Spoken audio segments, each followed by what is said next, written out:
ಹಾಗೆಯೇ ಈಗಾಗಲೇ ಶ್ರೀನಗರದ ಏರ್ಪೋರ್ಟ್ನಲ್ಲಿ ಭಾರೀ ಸ್ಫೋಟ ಸಂಭವಿಸಿದೆ. ಶ್ರೀನಗರದ ಏರ್ಪೋರ್ಟ್ನಲ್ಲಿ ಈಗ ಭಾರೀ ಸ್ಫೋಟ ಸಂಭವಿಸಿದೆ ಅನ್ನುವಂತಹ ಮಾಹಿತಿ ಲಭ್ಯವಾಗ್ತಾ ಇದೆ. ಸ್ಫೋಟದ ಶಬ್ದಕ್ಕೆ ಜನ ಬೆಚ್ಚಿ ಬಿದ್ದಿದ್ದಾರೆ. ಶ್ರೀನಗರದ ಏರ್ಪೋರ್ಟ್ನಲ್ಲಿ ಹಾಗೆಯೇ ಪಂಜಾಬ್ನ ಫಿರೋಜ್ಪುರದಲ್ಲೂ ಕೂಡ ಪಾಕ್ ಡ್ರೋನ್ ದಾಳಿಯನ್ನು ನಡೆಸಿರುವಂಥದ್ದು. 3 ನಾಗರಿಕರಿಗೆ ಗಾಯ ಆಗಿದೆ. ಅವರನ್ನ ಆಸ್ಪತ್ರೆಗೆ ದಾಖಲಿಸುವಂತಹ ಕೆಲಸವನ್ನ ಸೇನೆ ಮಾಡಿದೆ. 3 ನಾಗರಿಕರಿಗೆ ಫಿರೋಜ್ಪುರದಲ್ಲಿ ಗಾಯಗಳಾಗಿದ್ದಾವೆ. ಮನೆಯ ಮೇಲೆ ಪಾಕಿಸ್ತಾನ ಡ್ರೋನ್ ದಾಳಿಯನ್ನು ಮಾಡಿರುವಂಥದ್ದು. ಅವರನ್ನು ಈಗಾಗಲೇ ಆಸ್ಪತ್ರೆಗೆ ಸೇರಿಸುವಂತಹ ಕೆಲಸವನ್ನು ಕೂಡ ಮಾಡಲಾಗಿದೆ. ಮತ್ತೊಂದು ಕಡೆಯಲ್ಲಿ ಶ್ರೀನಗರದ ಏರ್ಪೋರ್ಟ್ನಲ್ಲಿ ಭಾರೀ ಸ್ಫೋಟದ ಸದ್ದು ಕೇಳಿ ಬಂದಿದೆ. ಭಾರೀ ಸ್ಫೋಟದ ಸದ್ದು ಈಗ ಶ್ರೀನಗರದ ಏರ್ಪೋರ್ಟ್ನಲ್ಲಿ ಕೇಳಿ ಬಂದಿದೆ. ಸ್ಫೋಟದ ಶಬ್ದಕ್ಕೆ ಜನ ಬೆಚ್ಚಿ ಬಿದ್ದಿದ್ದಾರೆ. ಪಂಜಾಬ್ನ ಫಿರೋಜ್ಪುರದಲ್ಲಿ ಪಾಕ್ನಿಂದ ಡ್ರೋನ್ ದಾಳಿ ಮುಂದುವರೆದಿದೆ. ಸತತ 2ನೇ ದಿವಸ ಈಗ ಪಾಕಿಸ್ತಾನ ಭಾರತವನ್ನು ಕೆಣಕುವಂತಹ ಪ್ರಯತ್ನವನ್ನು ಮಾಡ್ತಾ ಇದೆ. ಯಾವ ಸ್ವರೂಪದಲ್ಲಿ ಪಾಕಿಸ್ತಾನ ದಾಳಿಗಳನ್ನು ನಡೆಸುತ್ತೆ ಅನ್ನೋಂಥ ಭಾರತ ನಿರೀಕ್ಷೆ ಮಾಡಿತ್ತು, ಅದೇ ಸ್ವರೂಪದಲ್ಲಿ 2ನೇ ದಿವಸಕ್ಕೂ ಕೂಡ ಡ್ರೋನ್ ದಾಳಿಯನ್ನು ಪಾಕಿಸ್ತಾನ ಮುಂದುವರಿಸಿದೆ.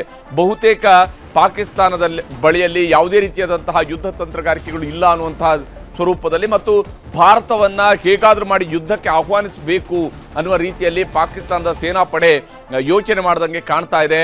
ಮತ್ತು ಪಾಕಿಸ್ತಾನವನ್ನು ಸಂಪೂರ್ಣ ಸರ್ವನಾಶ ಮಾಡಿಸೋದ್ರ ಕಡೆಗೆ ಈಗ ಪಾಕಿಸ್ತಾನದ ಸೇನಾಪಡೆಗಳು ಹೊರಟಿರುವಂಥದ್ದು ಸ್ಪಷ್ಟ ಇದೆ. ಇದು ನೋಡಿ, ರಾಜೌರಿಯಲ್ಲಿ ನಡೆದಿರ್ತಕ್ಕಂತಹ ದಾಳಿ ಇದು. ರಾಜೌರಿಯಲ್ಲಿ ಕಂಡು ಬರ್ತಾ ಇರುವಂತಹ ದೃಶ್ಯಗಳನ್ನು ನಾವು ನೋಡ್ತಾ ಇದ್ವಿ.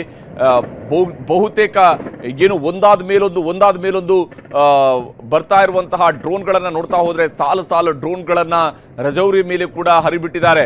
ಬಹುತೇಕ ಇದು ಸೇನಾ ನೆಲೆಗಳನ್ನು ಗುರಿಯಾಗಿಸಿ ಮತ್ತು ಸೇನಾ ಶಸ್ತ್ರಾಗಾರಗಳನ್ನು ಗುರಿಯಾಗಿಸಿ ರಜೌರಿ ಇರುವಂಥದ್ದು ಪಾಕಿಸ್ತಾನದ ಏನು ಜಮ್ಮು ಭಾಗದಲ್ಲಿರುವಂತಹ ಪಾಕಿಸ್ತಾನದ ಬಾರ್ಡರ್ ಆಗಿರುವಂಥದ್ದು ರಜೌರಿಯಲ್ಲಿ ಈಗ ದಾಳಿಯನ್ನು ನಡೆಸ್ತಾ ಇರುವಂತಹ ರೀತಿಯನ್ನು ಗಮನಿಸ್ತಾ ಹೋದರೆ ಸಂಪೂರ್ಣವಾಗಿ ಅಲ್ಲಿ ಏನು ಕತ್ತಲ ಆಕಾಶದಲ್ಲಿ ಬೆಳಕಿನ ಕಿರಣಗಳ ರೀತಿಯಲ್ಲಿ ಈ ರೀತಿಯಾಗಿ ಬರ್ತಾ ಇರುವಂತಹ ಡ್ರೋನ್ಗಳು ಮತ್ತು ಆ ಡ್ರೋನ್ಗಳನ್ನು ಅಲ್ಲಲ್ಲಿ ಹೊಡೆದು ಉರುಳಿಸ್ತಾ ಇರುವಂತಹ ದೃಶ್ಯವೂ ಕೂಡ ನೋಡ್ತಾ ಇದ್ವಿ. ಏನು ಅಂತಿಮವಾಗಿ ಆ ಡ್ರೋನ್ಗಳನ್ನು ಹೊಡೆದು ಉರುಳಿಸ್ತಾ ಇರುವಂತಹ ದೃಶ್ಯವೂ ಕೂಡ ಗೋಚರಿಸ್ತಾ ಇದೆ. ಸತತವಾಗಿ ಪಾಕಿಸ್ತಾನ ಡ್ರೋನ್ ದಾಳಿಯನ್ನು ಭಾರತದ ಕಡೆಗೆ ಮಾಡ್ತಾ ಇದೆ. ಒಂದು ಕಡೆಯಲ್ಲಿ ನಿರಂತರವಾದಂತಹ ಶೆಲ್ಲಿಂಗ್ ಆಗ್ತಾ ಇತ್ತು. ಈಗ ಡ್ರೋನ್ ದಾಳಿಯನ್ನು ರಜೌರಿಯವರೆಗೂ ಕೂಡ ಕೊಂಡೊಯ್ದಿದೆ ಪಾಕಿಸ್ತಾನ ಈಗ ಭಾರತದ ಉತ್ತರ ಭಾಗಗಳನ್ನು ಈಗ ಟಾರ್ಗೆಟ್ ಮಾಡಿರುವಂಥ ಸ್ಪಷ್ಟ ಇದೆ. ಅಂದರೆ ಕಾಶ್ಮೀರದವರೆಗೂ ಕೂಡ, ಕಾಶ್ಮೀರದಿಂದ ಹಿಡಿದು ಕಾರ್ಗಿಲ್ವರೆಗೂ ಕೂಡ ಈಗ ಈ ಯುದ್ಧವನ್ನು ತೆಗೆದುಕೊಂಡು ಹೋಗಬೇಕು ಅನ್ನೋಂಥ ರೀತಿಯಲ್ಲಿ ಪಾಕಿಸ್ತಾನ ಹೊರಟಿದೆ. ಬಹುತೇಕ ಪಾಕಿಸ್ತಾನ ಭಾರತದ ಜೊತೆಗೆ ಘೋಷಣೆ ಮಾಡದನೇ ಯುದ್ಧವನ್ನು ಸಾರದಂಗೆ ಕಾಣ್ತಾ ಇದೆ. ಯಾಕಂದರೆ ಸತತ 2ನೇ ರಾತ್ರಿ ಈ ರೀತಿಯಾಗಿ ಪಾಕಿಸ್ತಾನ ಭಾರತದ ಮೇಲೆ ದಾಳಿಯನ್ನು ನಡೆಸ್ತಾ ಇರುವಂಥದ್ದು. ಮೊದಲ ದಾಳಿ ತನ್ನದಾಗಬೇಕು, ಅದರ ಮೂಲಕವಾಗಿ ತಾನು ಮೇಲ್ಗೈ ಸಾಧಿಸ್ತೀನಿ ಅನ್ನುವಂತಹ ಹುಂಬತನವನ್ನು ಪಾಕಿಸ್ತಾನ ಪ್ರದರ್ಶಿಸ್ತಾ ಇದೆಯಾ ಅನ್ನುವಂತಹ ಅನುಮಾನವೂ ಕೂಡ ಈಗ ದಟ್ಟವಾಗಿದೆ. ಸತತವಾದಂತಹ ದಾಳಿಯನ್ನು ಪಾಕಿಸ್ತಾನ ಮಾಡ್ತಾ ಇದೆ ಭಾರತದ ಕಡೆಗೆ. ಆದರೆ ಅದರ ಅಷ್ಟೂ ಅಸ್ತ್ರಗಳನ್ನು ಹೊಡೆದುರುಳಿಸುವಂತಹ ಪ್ರಯತ್ನವನ್ನು ಭಾರತದ ಸೇನಾಪಡೆಗಳು ಮಾಡ್ತಾ ಇದ್ದಾವೆ. ಇದರ ನಡುವೆ ಮಿಸ್ ಆಗಿರುವಂಥ ಅಲ್ಲೊಂದು ಇಲ್ಲೊಂದು ಏನು ಡ್ರೋನ್ಗಳು ಸ್ಫೋಟಿಸ್ತಾ ಇರುವಂಥದ್ದು ಕೂಡ ಆಗ್ತಾ ಇದೆ. ಬಾಂಬ್ಗಳನ್ನು ಸ್ಫೋಟಿಸ್ತಾ ಇರುವಂಥದ್ದು ಕೂಡ ನಡೀತಾ ಇದೆ. ರಜೌರಿಯಲ್ಲಿ ಆಗಿರುವಂತಹ ಘಟನೆಯನ್ನು ನೋಡ್ತಾ ಹೋದರೆ ಸಾಲಾಗಿ ನುಗ್ಗಿ ಬರ್ತಾ ಇರುವಂತಹ ಡ್ರೋನ್ಗಳ ದೃಶ್ಯವನ್ನು ನಾವಿಲ್ಲಿ ಗಮನಿಸ್ತಾ ಇದ್ವಿ. ನಿರಂತರವಾದಂತಹ ಡ್ರೋನ್ ದಾಳಿಯನ್ನು ಈಗ ಪಾಕಿಸ್ತಾನ ಮಾಡ್ತಾ ಇದೆ ಭಾರತದ ಮೇಲೆ. ಭಾರತದ ಬೇರೆ ಪ್ರದೇಶಗಳ ಮೇಲೆ, ಬೇರೆ ಸೆಕ್ಟರ್ಗಳ ಮೇಲೆ ದಾಳಿಯನ್ನು ನಡೆಸಲಾಗಿದೆ.